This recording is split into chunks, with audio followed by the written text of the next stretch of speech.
Om Swastiastu.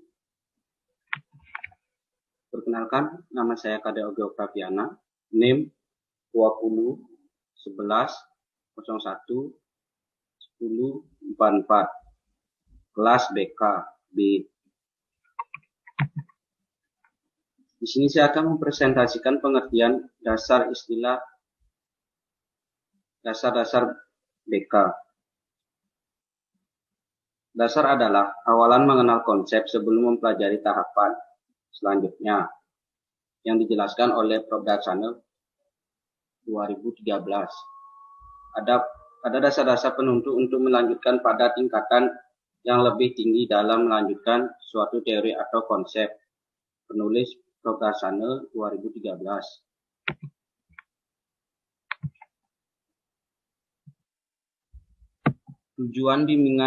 Tujuan dari bimbingan konseling. Tujuan bimbingan dan konseling merupakan pernyataan yang menggambarkan kualitas perilaku atau pribadi siswa yang diharapkan berkembang atau kompetensi siswa melalui berbagai strategi layanan kegiatan yang diprogramkan.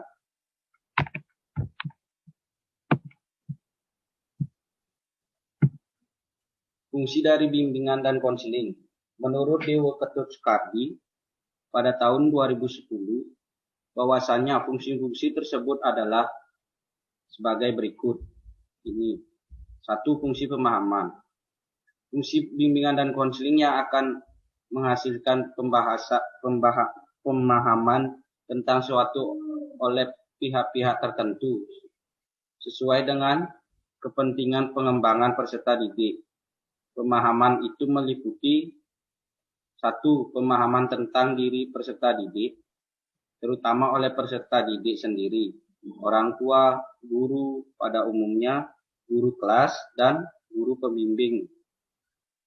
2. Pemahaman tentang lingkungan peserta didik, atau termasuk di dalam lingkungan keluarga dan sekolah, terutama oleh peserta didik sendiri, orang tua, guru pada umumnya, guru kelas, dan guru pembimbing. Selanjutnya nomor 3, pemahaman tentang lingkungan, yaitu lebih luas, atau termasuk di dalam informasi pendidikan, informasi jabatan atau pekerjaan, dan sosial informasi budaya atau nilai-nilai, terutama oleh peserta didik.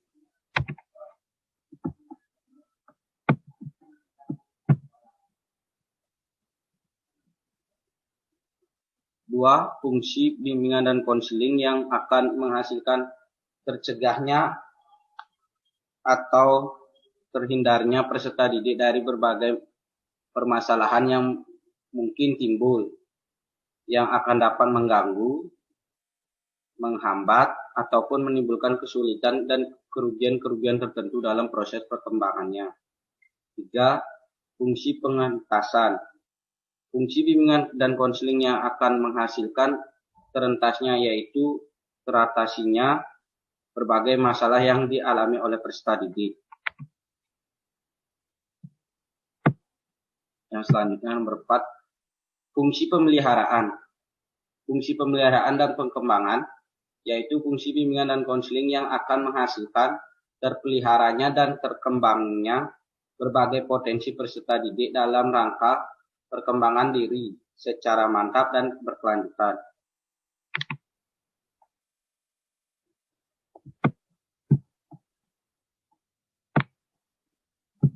Asas-asas bimbingan konseling. Dalam penyelenggaraan pelayanan bimbingan dan konseling, kaidah-kaidah tersebut dikenal dengan asas-asas bimbingan dan konseling, yaitu ketentuan-ketentuan yang harus ditetapkan dalam penyelenggaraan pelayanan menurut Prayetno dan Ermananti pada tahun 2004. Asas kerahasiaan. Asas yang menentukan dirahasiakannya segenap data dan keterangan siswa atau konseli yang menjadi sarana layanan, yaitu data atau keterangan yang tidak boleh dan tidak layak ditentukan orang lain.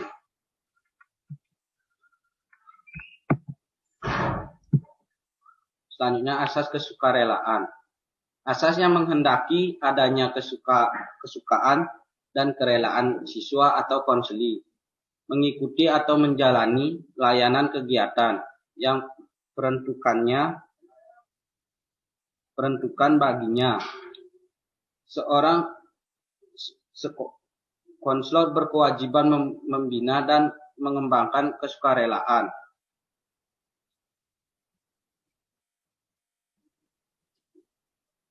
Selanjutnya, asas keterbukaan.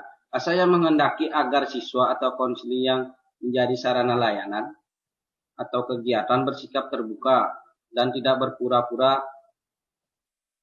baik dalam memberikan keterangan tentang dirinya sendiri maupun dalam menerima berbagai informasi dan materi dari luar yang berguna bagi mengembangkan dirinya. Selanjutnya, asas kegiatan. Asas yang menghendaki agar siswa atau konseli yang menjadi sarana layanan dapat beradaptasi aktif dalam pelayanan atau kegiatan bimbingan dan konseling yang harus mendorong dan memotivasi siswa untuk dalam setiap layanan atau kegiatan yang diberikan kepadanya. Selanjutnya, asas kemandirian. Asas yang menunjukkan pada tujuan umum bimbingan dan konseling, yaitu siswa atau konseli sebagai sarana layanan atau kegiatan bimbingan dan konseling diharapkan menjadi individu-individu yang mandiri. Selanjutnya, asas kekinian yang ada yang menghendaki agar objek sasaran layanan bimbingan dan konseling, yakni permasalahan yang dihadapi siswa atau konseli adalah dalam kondisi sekarang. Selanjutnya, asas kedinamisan. Asas yang menghendaki agar isi layanan terhadap sasaran siswa atau konseli hendaknya selalu bergerak maju, tidak monoton, dan terus berkembang serta berkelanjutan sesuai dengan keutuhan dan tahap perkembangannya dari waktu ke waktu. Selanjutnya, asas terpadu. Asas yang menghendaki agar berbagai layanan dan kegiatan bimbingan dan konseling baik yang dilakukan oleh guru, pembimbing, maupun pihak lain saling menunjang, harmonis, dan terpadu. Selanjutnya, asas kenormatifan. Asas yang menghendaki agar seluruh layanan dan konseling didasarkan pada norma-norma, baik norma nggak mau, hukum, peraturan, adat istiadat, ilmu pengetahuan, dan kebiasaan yang berlaku. Asas keahlian. Asas yang menghendaki agar layanan dan kegiatan bimbingan dan konseling diselenggarakan atas dasar kaidah-kaidah profesional. Selanjutnya, asas ahli tangan kasus. Asas ahli tangan kasus yang menghendaki agar pihak-pihak yang tidak mampu menyelenggarakan layanan bimbingan dan konseling secara tepat dan tuntas atas suatu permasalahan siswa atau konseling dapat mengalihkan tangan kepada pihak yang lebih ahli.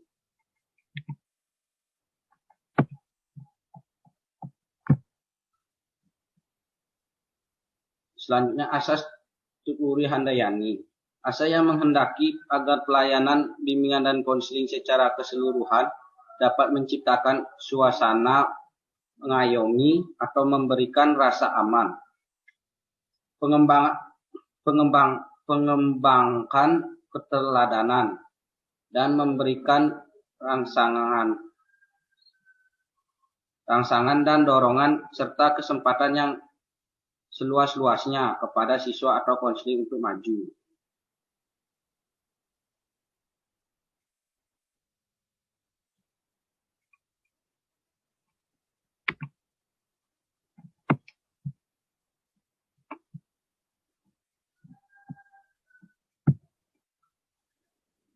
Selanjutnya, peran dan fungsi bimbingan konseling di situasi sekolah.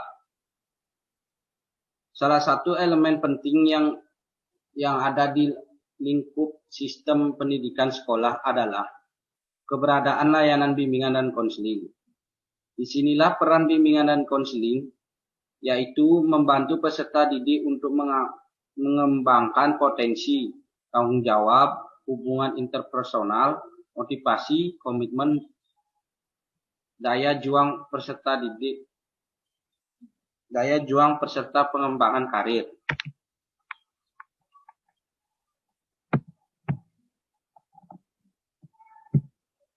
Lanjut, landasan bimbingan dan konseling. Landasan filosofis. Landasan filosofis merupakan landasan yang dapat memberikan arahan dan pemahaman khusus bagi konselor dalam melaksanakan setiap kegiatan bimbingan dan konseling yang lebih bisa dipertanggungjawabkan secara logis, etis, maupun estetis. Landasan hukum. Pelaksana bimbingan dan konseling di sekolah dilandasi oleh landasan hukum yang berupa undang-undang dan peraturan. Dengan adanya landasan hukum ini, makin mengokohkan pelaksanaan layanan bimbingan dan konseling di sekolah. Berikut ini beberapa peraturan yang melandasi pelaksanaan layanan bimbingan dan konseling di sekolah.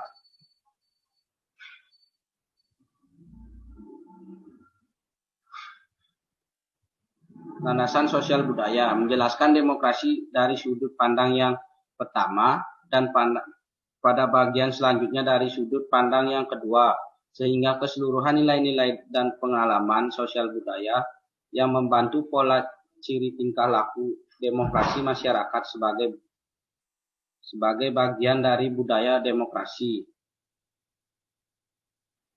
Bakno 1989 53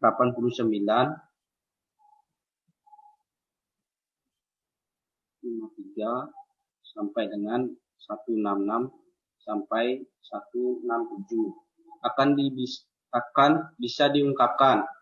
Nilai-nilai demokrasi dalam kehidupan budaya tidak terlepas dari kedudukan dilematis seperti yang diungkapkan Daihal, yaitu antara otonomi di satu pihak dan kontrol di pihak yang lain. Otonomi di suatu pihak dan kontrol di pihak yang lain, menurut Peli pada tahun 1993, untuk mengetahui bagaimana nilai-nilai demokrasi dalam kebudayaan, karirnya dapat dilihat melalui kerangka unsur atau isi kebudayaan seperti yang diajukan oleh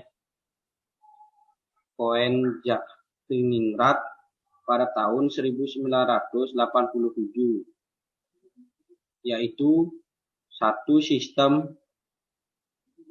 sistem religi dan upacara keagamaan, sistem dan organisasi kemasyarakatan, 3, sistem pengetahuan, 4, bahasa, 5, kesenian, 6, sistem mata pencaharian hidup, serta sistem keteknologian peralatan.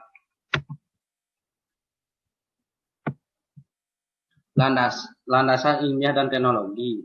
Teknologi media sosial, WA, teknologi media sosial Line, teknologi media sosial Instagram, teknologi media sosial Facebook dan Twitter, teknologi media sosial Google Meet dan Zoom.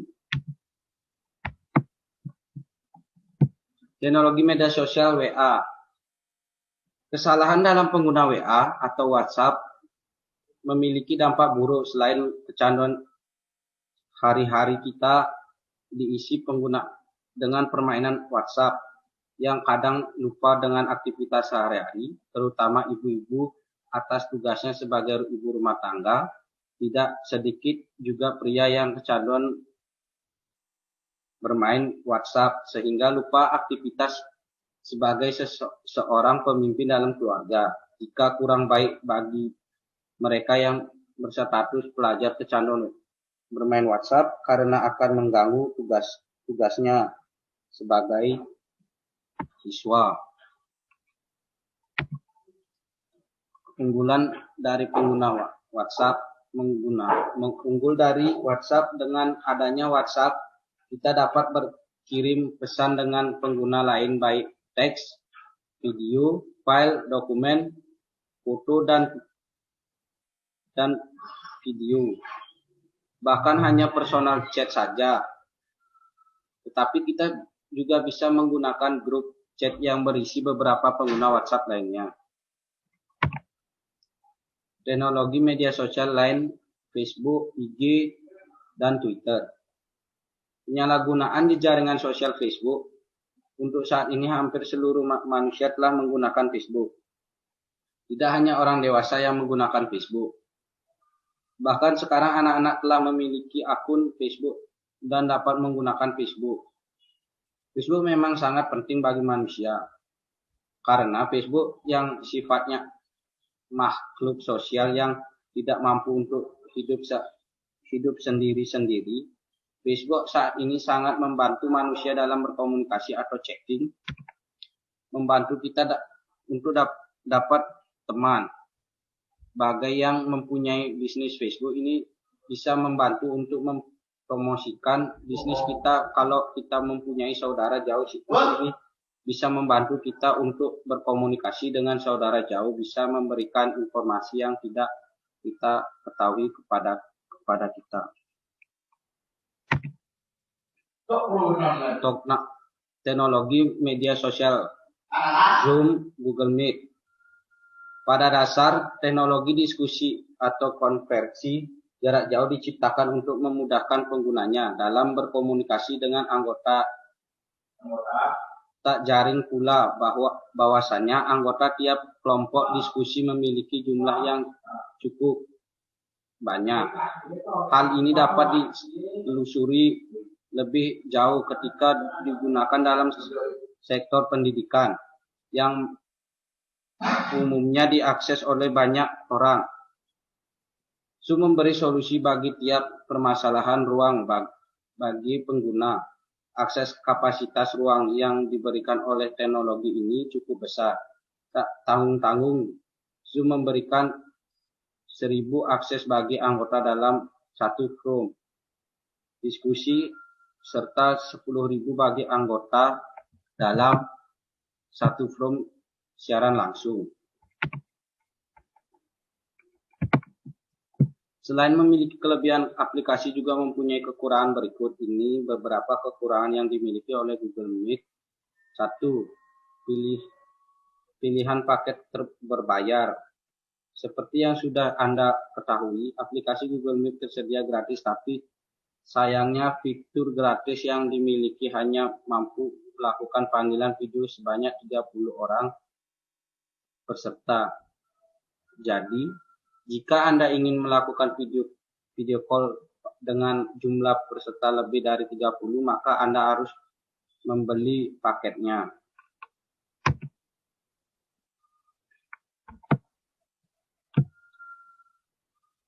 Bahaya lain dari aplikasi Zoom adalah mengenai keamanan data pribadi, seperti dikutip Warta Ekonomi.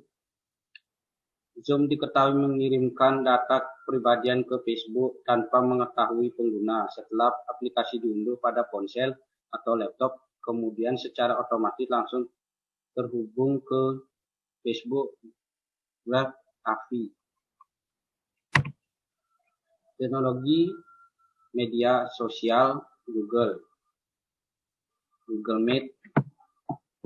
Aplikasi Google Meet tersedia dengan gratis yang dapat diunduh dengan mudah melalui Play Store ataupun App Store. Anda dapat memanfaatkan aplikasi gratis ini dengan cukup leluasa, tentunya dengan fitur-fitur tertentu. Selanjutnya adalah kode etik sebagai seseorang konselor di sekolah. Kode etik bimbingan dan konseling adalah landasan moral dan pedoman tingkah laku berprofesional yang ditujukan tinggi. diamalkan dan